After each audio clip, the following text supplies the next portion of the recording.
na cozinha. Vou dar um pulo na cozinha para saber como é que estão as minhas queridas irmãs Neves. Estou preparando aqui essa delícia de ovo de Páscoa na colher. Vocês já deram uma adiantada aqui, né? Sim, já começaram o recheio dentro do ovo. Vamos lá? Já botamos o recheio, o chocolate branco embaixo, 100 gramas. E finalizamos com o brigadeiro, que é 120 gramas em cima. O que fica já... Sim.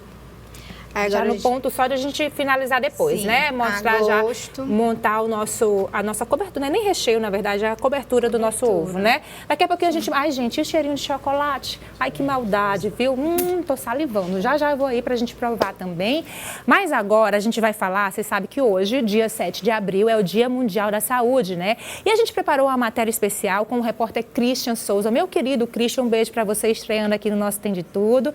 E ele vai tratar sobre esse tema. Ele foi conversar com um empresário que quase perdeu a saúde, acordou, né, resolveu se cuidar, e a gente vai ressaltar exatamente a importância da gente estar sempre, né, com esse trabalho preventivo, sempre de olho na nossa saúde. Quem vai contar essa história pra gente é o nosso querido Christian. Roda aí o VT. Esse é o Clisman no comecinho do ano passado. Nessa época, ele tinha 192 quilos e uma saúde nada agradável. Além de taxas elevadas, o empresário sofria também de apneia do sono, um distúrbio que causa a parada momentânea da respiração na hora de dormir. Esse vídeo foi gravado pela irmã dele. Clisman ficava quase 1 minuto sem respirar durante o sono. O distúrbio está associado a problemas como obesidade e pressão alta. Agora, essa história mudou. O Clisman resolveu perder peso e conseguiu. E hoje está 42 quilos mais magro e aqui ao nosso lado. Como foi que você conseguiu isso? A primeira coisa que foi é chegar no fundo do poço. Porque lá eu vi que realmente eu tinha que mudar de vida. Ou eu mudava agora aos 30 anos, eu não conseguiria mudar depois, porque é muito difícil. Quanto mais tempo você passa, mais difícil é. Então eu cheguei num certo ponto de eu não conseguir olhar no espelho e me ver assim, olhar no espelho. Quem é você hoje? O que é que você quer daqui a 10, 15 anos? Então, a minha sobrinha me gravou eu dormindo e eu estava com uma apneia de sono. Eu passei 1 minuto sem respirar. Eu estava tentando puxar o ar e não conseguia. Então aquele vídeo me impactou de uma forma que eu falei, eu preciso urgentemente cuidar da minha saúde. Então eu fui atrás da coisa mais imediata que um obeso quer, não é academia, é uma cirurgia bariátrica. Então eu fui, paguei a consulta do médico, depois eu fiz todos os exames e quando eu voltei para o médico, um grande amigo meu que é o Tony Anjo chegou e falou: me empresta 6 meses da sua vida, me empresta, eu vou contigo todo santo dia para a academia, eu vou te mudar a tua vida, mas eu quero que você se dedique. Então a gente fez um desafio pessoal que todo santo dia eu tenho que gravar uma live e tirar uma foto de todo o meu processo. Então esse processo comecei no dia 1º de janeiro de 2021 e agora já está com 1 ano e 4 meses. O Dia Mundial da Saúde é comemorado hoje, 7 de abril. Essa data coincide com a data de criação da OMS, Organização Mundial da Saúde, no ano de 1948. A intenção dessa comemoração é conscientizar a população a respeito da importância de manter o corpo e a mente saudáveis e também falar de alguns problemas de saúde que atingem a população mundial. É importante que todos saibamos que as doenças que mais matam no mundo são as doenças cardiovasculares. Quando eu falo em doença cardiovascular, eu me refiro ao infarto agudo do miocárdio e ao acidente vascular cerebral. No Brasil e no mundo são as que mais matam. No Brasil, aproximadamente, são mais de 300 mil mortes por ano. Isso significa mais ou menos uma morte a cada 2 minutos. Quer dizer, é uma mortalidade muito elevada. E na busca por uma melhor saúde, exames de rotina têm um papel fundamental no monitoramento das funções corporais.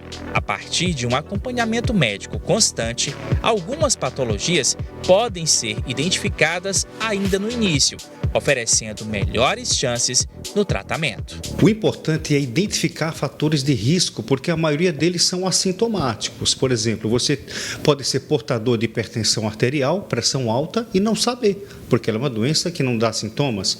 Você pode ter colesterol alto e não saber. Você pode ser diabético médico e não saber, porque na maioria das vezes não dá sintoma. Ou seja, você descobre que você tem esses fatores de risco a partir do momento que você vai ao médico, que você mede a pressão, que você dosa as suas taxas. Ou seja, através de uma consulta cardiológica, de uma consulta clínica, de exames complementares, de um check-up cardiológico, você pode identificar os fatores de risco e assim tratá-los. E hoje, como será que está a saúde do Clisman e o que ele anda planejando para o futuro? Será que ele vai perder mais peso, gente? Qual é a meta? Entrar no fisiculturismo. E quer perder mais quantos? Eu preciso perder mais 10 quilos, porque eu vou fazer uma cirurgia reparadora, que é de retirada de pele, e futuramente eu pretendo entrar no fisiculturismo para provar para todo mundo que um ex-obeso pode entrar no fisiculturismo. E quem sabe nós não vamos acompanhar essa história. E se você está sem praticar atividades físicas, fuma ou não tem bons hábitos alimentares, o cardiologista Carlos Formiga deixa um recadinho especial. Mudança no estilo de vida com hábitos alimentares saudáveis é fundamental. Estímulo à atividade física, graças a Deus isso tem aumentado muito, mas mesmo assim a prevalência de pessoas sedentárias ela é bastante elevada. O consumo de álcool é muito elevado. Ainda existe muitas pessoas, você pode não perceber, mas muitas pessoas que fumam. Você pode parar de fumar. Existem tratamentos específicos e bons para isso, assim como existem tratamentos específicos para obesidade com bons resultados. Legal, né? O exemplo aí que a gente viu do empresário Clisman, Bruno, mas geralmente a gente precisa levar um susto, né? Um baque para a gente acordar, mas o ideal é que esses cuidados, que a gente se cuide sempre, né? Que sejam cuidados constantes. E a gente sabe também que para a gente ter um físico saudável, um corpo saudável, a alimentação é super importante, né? Por isso a gente vai acompanhar aqui agora o vídeo da nutróloga Ana Cristina Gamosa sobre a importância justamente de seguir uma alimentação equilibrada. Vamos ver. Falando aqui para vocês sobre a alimentação saudável e qualidade de vida, hoje é amplamente conhecido que uma alimentação equilibrada, que uma alimentação saudável interfere sim diretamente na nossa qualidade de vida e na nossa longevidade. Na verdade, os cuidados com a alimentação hoje devem ir muito além de cuidados com estética, com perda ou ganho de peso, certo? Na verdade, uma alimentação equilibrada interfere de forma positiva em vários aspectos do nosso funcionamento orgânico. Interfere nas nossas funções cognitivas, como na memória, na atenção, interfere no nosso humor, na nossa saúde mental, na nossa disposição para realizar as atividades no dia a dia, no controle do estresse, do cansaço, participa da nossa, interferindo na qualidade do nosso sono, no funcionamento intestinal. Nossa, tem uma gama de funções enorme, de funções e de benefícios que uma alimentação saudável traz. E aí você pensa, eu vou me alimentar uma alimentação de qualidade, o que é que eu devo comer? Todos os grupos alimentares. Na sua alimentação deve ter frutas, legumes, verduras, carboidratos, proteínas, gorduras boas, fibras, vitaminas, sais minerais, certo? Você hoje em dia optar por excluir um determinado grupo de alimentos tem que ser feito com cuidado, certo? Não fazer isso por conta própria, porque isso é tão danoso quanto uma automedicação. E outro detalhe em relação à alimentação saudável, a gente tem que ter atenção não só ao que se ingere. Alimentar-se saudável também é o nosso ambiente ao redor. É um hábito tipicamente brasileiro, principalmente nordestino, a gente se reunir em torno da mesa para se confraternizar. Então também tem a ver com memória afetiva, com saúde emocional. Então cuide bem do que você coloca na sua mesa, do que você coloca na sua geladeira, porque é sim muito importante. Mas a gente sabe que o bem-estar no dia a dia vai muito além do cuidado apenas com o corpo. É preciso também pensar nos cuidados com a mente.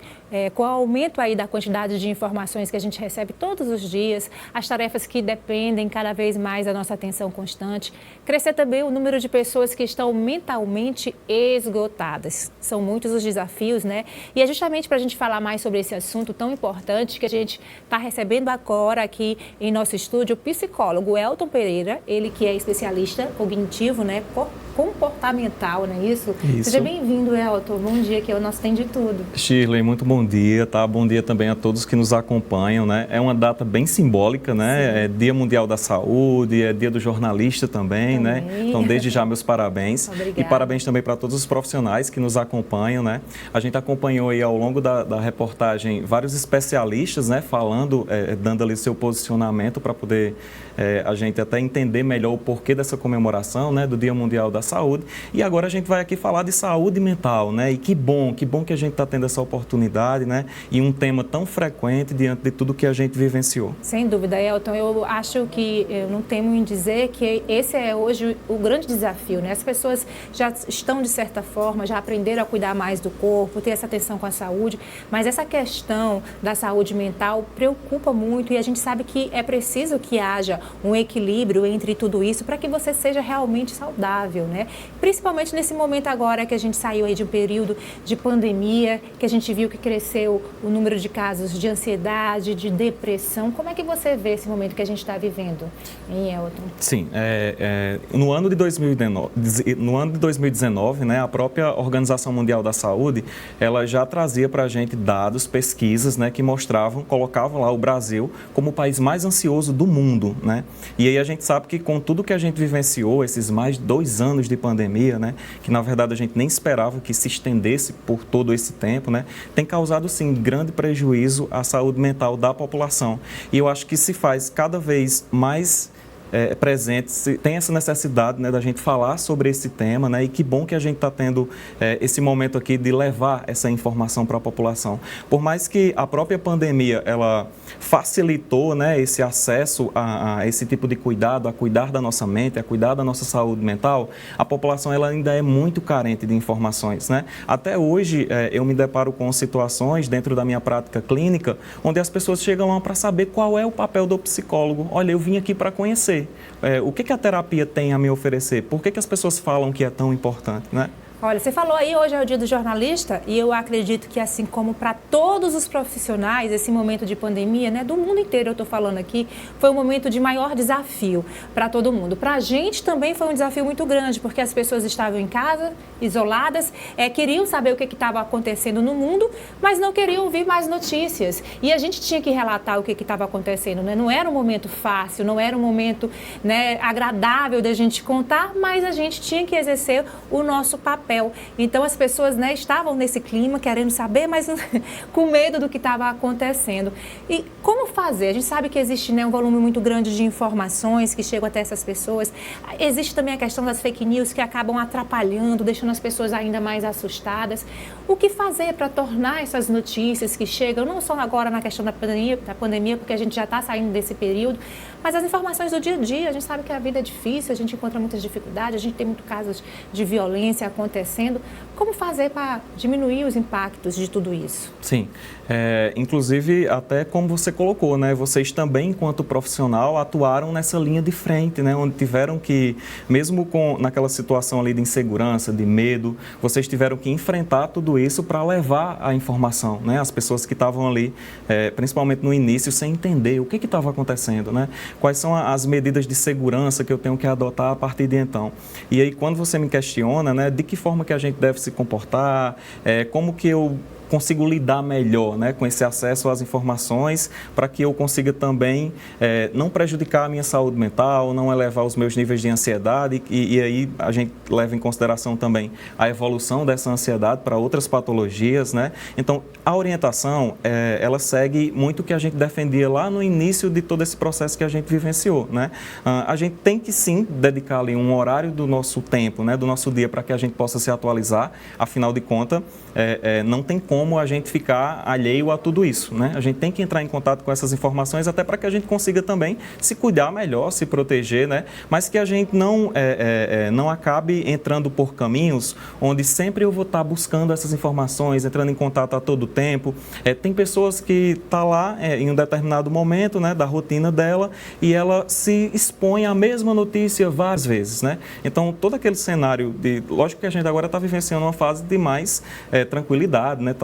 tem essa questão aí do retorno, né, desse novo normal que está sendo proposto para a gente, né, mas ainda assim causa impacto emocional, ainda assim essa exposição desnecessária, né, a tanta informação que vem de forma negativa em algum momento, ela pode inclusive prejudicar a sua saúde mental. Então é bom que a gente tire ali um momento do seu dia para se atualizar, mas que a gente não vá ficando tão exposto a esse cenário mais negativo, né? Olha, é um assunto vasto, a gente poderia passar a manhã inteira falando sobre isso, mas nosso tempo é um pouquinho corrido. Só queria que você finalizasse também, ressaltando a importância da pessoa ter a consciência e saber quando não está bem, né, para procurar ajuda. Eu acho que isso é muito importante, né? Se você está sentindo que você está muito ansioso, que não está legal, que você está meio depressivo, você tem que reconhecer, saber reconhecer também os sinais do seu corpo e procurar uma ajuda profissional.